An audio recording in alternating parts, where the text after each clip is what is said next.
साथ अनुष्का राय और आप देख रहे हैं खबर का सच। राजधानी दिल्ली में जिम और स्पा सेंटर खोल दिए गए हैं। सबसे ज्यादा नुकसान पिछले 2 सालों से स्पा सेंटर्स को हो रहा था। स्पा सेंटर में काम करने वाली महिला वर्करों ने बताया कि लॉकडाउन के दौरान सभी स्पा सेंटर बंद हुए थे। स्पा सेंटर सबसे पहले बंद किए जाते हैं और बाद में खोले जाते हैं। स्पा सेंटर में काम करने वाली एक महिला बताती हैं कि जब से स्पा सेंटर बंद हुए हैं उनका काम धंधा पूरी तरह से चौपट हो गया है।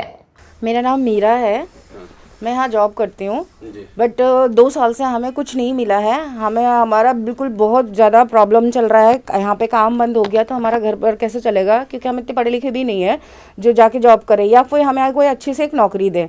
मेरे पास एक बेटी है, मेरे हस्बैंड नहीं है, तो मैं कैसे अपना घर चलाऊँगी। इस कोरोना का किस तरीके से बंद होता है, स्पाई क्यों बंद होता है, बाकी चीज़ें क्यों नहीं बंद होता है। हॉस्पिटल भी बंद होना चाहिए, हॉस्पिटल में जेंट्स को करना चाहिए, लेडीज़ को करना चाहिए। जब हॉस्पिटल में बाकी जगह लागू नहीं है, रेस्टोरेंट पे लागू नहीं है, तो स्पा पे क्यों लागू है। हम स्पा की लड़कियां क्या करेंगे, कहाँ जाएंगे, क्या खाएंगे, हम अपने बच्चे कैसे पालेंगे, हम अपने बच्चों को कैसे पढ़ाएं। जो मेरे हस्बैंड नहीं है तो मैं अपने बच्चों को कहाँ से पढ़ाऊंगी, कहाँ से खिलाऊंगी, अच्छे पढ़ाई लिखाई कहाँ से करूँ। हर जगह तो पैसे मांग रहे ना, कोई फ्री में पढ़ा तो नहीं रहा, कोई कुछ तो नहीं कर रहा। क्या कर सकते हैं सर, बताओ। हमारी इतनी प्रॉब्लम है, हमारा कोई बेनिफिट नहीं हो रहा। हम इतना परेशान हो गए यहाँ पे, जो बोल नहीं सकते, काम ही नहीं है बिल्कुल भी। और दूसरा थेरेपी करेंगे तो यहाँ सबसे पहले स्पा क्लोज कर देते हैं, बंद कर देते हैं, तो कहाँ जाएंगे। या फिर हमें कोई जॉब दे अच्छा सा। जब स्पा सेंटर बंद है तो उन्हें सैलरी किस बात की कंपनी देगी। वह यहाँ पर जॉब करती हैं, लेकिन सरकार की तरफ से कोई भी उन्हें मदद नहीं मिली। उन्होंने बताया कि उन्हें उम्मीद है कि आप इस सेंटर को खुल गए हैं तो इनका काम भी पटरी पर लौट आएगा। महिला ने बताया कि उनका एक बेटा है, बेटे को अच्छी शिक्षा देना चाहती हैं। स्कूल की फीस तो बराबर दे रही है, लेकिन उनकी कमाई बिल्कुल खत्म हो गई है। मेरा नाम गौरी है और मैं एक फिजियोथेरेपिस्ट हूँ। और कहाँ से आए हैं? मैं वैसे कोलकाता से हूँ, बट कोलकाता से आप दिल्ली आए। हाँ, यहाँ पर आप फिजियोथेरेपी कोर्स किए। यहाँ सर 2 साल में बहुत सामना करना पड़ा। एक तो मेरे 4 बच्चे हैं जिनकी पढ़ाई लिखाई मैं खुद कराती हूँ। दूसरी बात, हमारे खर्चे की इतनी दिक्कतें हुई है। हमने बैंक से लोन भी लेना चाहा, लोन भी हमें नहीं मिला क्योंकि जॉब नहीं है। और जब स्पा बंद हो जाएंगे तो हम कहाँ जाएंगे। इतनी एजुकेशन नहीं है हमारी जो हमें कोई कंपनी में जॉब मिले। तो हमारी एक ही सहारा है, स्पा या तो पार्लर। जब पार्लर ओपन हो सकता है तो स्पा क्यों नहीं ओपन हो सकता है। हमारी ये डिमांड है, ठीक है। सबसे पहले हम कैसे घर चलाने, हमें क्या कोई पूछने आते हैं हमारी घर कैसे चल रही है, हमारे बच्चे कैसे रह रहे हैं, हम कैसे किराया दे रहे हैं। मकान मालिक अलग से किराए के लिए जिद करते हैं, जी हम किराया बढ़ाएंगे। तो हम जाए तो जाए कहाँ, या तो हमें नौकरी दे ऐसी जिसमें हमारा घर चले, हमारा परिवार चले, फिर हम स्पा छोड़ देंगे। स्पा सेंटर अब खोल। देखिए, हालात सुधारने को तो सबसे पहले सरकार को सुधारना चाहिए, है ना। सरकार ये कहते हैं कि जब कोविड है तो आप स्पा नहीं खोल सकते, है ना। मसाज ज़रूरी है। अगर हम मसाज नहीं करेंगे तो स्टीम कैसे लेंगे। आपकी बॉडी, जो कहते हैं कि बॉडी एक्टिव होना चाहिए, एक्सरसाइज से एक्टिव नहीं होता, मसाज से बॉडी एक्टिव होता है। जब थेरेपी लेते हैं तो ब्लड सर्कुलेशन चालू होती है, ठीक है। अब जब मसाज नहीं लेंगे तो कहाँ से ब्लड सर्कुलेशन चालू होगा, कहाँ से आपको कैसे नॉलेज मिलेंगे कि आपकी कहाँ पे पेन है, कहाँ नहीं है। तो मेन पॉइंट है कि स्पा खोलना चाहिए, थेरेपी होनी चाहिए, ठीक है। वहीं स्पा सेंटर में काम करने वाली दूसरी कर्मचारी ने बताया कि वह कोलकाता से दिल्ली नौकरी की तलाश में आई थी, कोर्स भी किया था, दिल्ली के स्पा सेंटर में जॉब कर रही है, लेकिन पिछले 2 सालों से कोरोना के कारण जिस तरीके से हालात हुए हैं उससे काफी निराश हुई। उनका कहना था कि सरकार स्पा सेंटर में काम करने वाली महिलाओं के लिए कुछ सोचे। आप अपना परिचय। हाँ जी, ये जो आवास एसोसिएशन है, स्पा का एसोसिएशन है, उसका मैं प्रेसिडेंट हूँ दिल्ली चैप्टर का। क्या नाम है? सुबोध दलाल।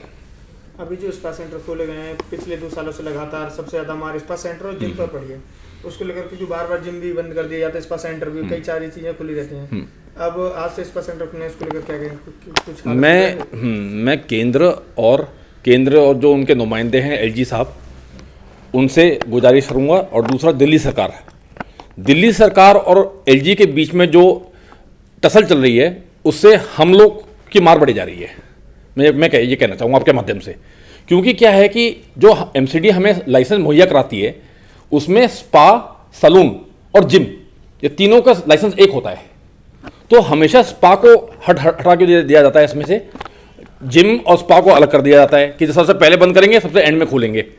और सलून को बंद नहीं होता है। सलून और स्पा में पर्सनल कॉन्टैक्ट वाला सिस्टम है, दोनों सेम है, तो दोनों को एक हम लोग को एक अलग से बर्ताव क्यों होता है? मैं ये आपसे प्रश्न पूछना चाहूँगा सरकार से। अब जो स्पा सेंटर देखिए, घाटा तो घाटा है, क्योंकि क्या हो रहा है कि फिक्स रेंटल्स, फिक्स बिजली पानी ये जा रहे हैं। सारी रेंटेड प्रॉपर्टीज होती हैं, 2 लाख 2.5 लाख से कम कोई रेंटल है नहीं प्राइम लोकेशन में। जो प्रॉपर्टीज हैं बंद होती हैं, कोई इसमें कोई गवर्नमेंट का कोई इसमें प्लान नहीं है, गवर्नमेंट का कोई प्रोविजन नहीं है, कोई गवर्नमेंट ने कोई इसमें कंसेशन नहीं दिया है कि भैया आपका किराया माफ हो या आपका फिक्स्ड बिजली, फिक्स्ड इलेक्ट्रिक पावर ना गवर्नमेंट, दिल्ली गवर्नमेंट तो कहते बंद कर दो जी। अरे इसको आप क्लोज प्रेमाइसिस में आप ये चालू कर रहे हैं, फिक्स बिजली दो, फिक्स पानी दो। तो ये तो एक मार ये हुई। दूसरी मार क्या होती है कि आपका स्टाफ मतलब इधर गिधर हो जाता है। 1 महीना 2 महीने अगर बंद करेंगे तो स्टाफ ही नहीं होगा आपका। तीसरी बात क्या होती है कि 6 लाख से 10 लाख लोग unskilled worker and skilled worker, semi skilled worker इससे जुड़े हैं इस व्यवसाय से। तो मेरी ये समझ में नहीं आ रही कि ये लोग कहाँ जाएंगे। तो इन 2 सालों में किस तरीके का रोजी रोटी का संकट आया स्पा वर्करों को? सबसे ज्यादा स्टाफ के लिए। हाँ जी, स्टाफ का पलायन शुरू हो गया है जी।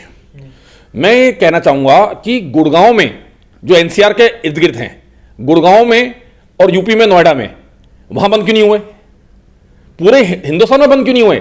दिल्ली में बंद क्यों हो जाते हैं बार बार? क्योंकि ये एलजी और दिल्ली सरकार के बीच में जो टसल चल रहा है, इसलिए हम लोग को मार पड़ रही है। ये लोग को कोई मतलब नहीं पड़ता कि आदमी कहां जा रहा है। दिल्ली स्पा एसोसिएशन के प्रेसिडेंट सुबोध दलाल ने बताया कि स्पा सेंटर को सरकार सबसे पहले बंद करती है और सबसे बाद में खोलती है। स्पा सेंटर और सैलून में अंतर क्या है? जब सैलून बंद नहीं किए जाते तो फिर स्पा सेंटर क्यों बंद कर दिए जाते? सबसे बड़ा संकट हमारे सामने रोजी रोटी का है, क्योंकि हमें किराया भी देना होता है, लाइट का बिल और पानी का बिल पूरा देना होता है। उन्होंने यह भी कहा कि दिल्ली के उपराज्यपाल और दिल्ली सरकार के मुख्यमंत्री के बीच लड़ाई को लेकर बार बार स्पा सेंटर वालों का नुकसान होता है। तमाम महत्वपूर्ण खबरों के लिए बने रहिए खबर का सच के साथ।